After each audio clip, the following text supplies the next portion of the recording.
My name's Zerkovich, and Creative Assembly have enlisted my help with this video to guide you to glory in Total War Warhammer 2. Let's take a look at the basics of battle and how things may play out. The first thing your army will need is a front line, a long gapless formation which will charge headlong into the enemy.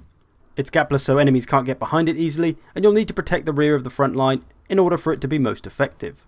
Stationing spear units at the edges of the front line is a great way to keep the mobile cavalry and monsters at bay.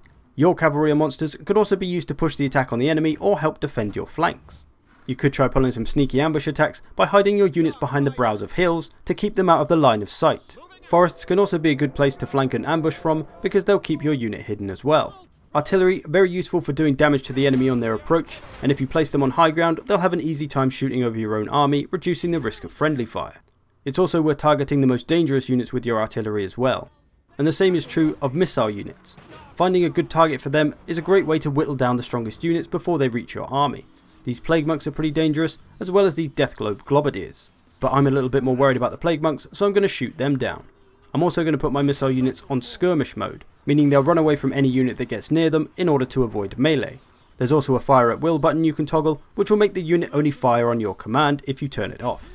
A great way to conserve ammo. Once the two front lines are engaged, they'll fight it out to break their opponent. If you believe you have the weaker front line, you'll need to try and support it in order for them to obtain victory. Your mobile flanking units can look to get behind the enemy front line, provided that your front line is safe. They could look to disrupt any artillery or missile units back there, as they could be unprotected.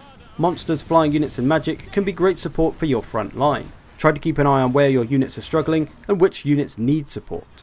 Units with strong charge bonuses can be great for attacking the enemy from the rear and doing massive amounts of damage, so look out for those hammer and anvil opportunities.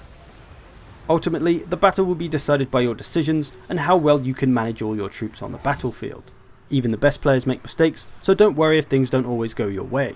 Total War is a game of many variables and many different ways to get things done, so don't be afraid to experiment.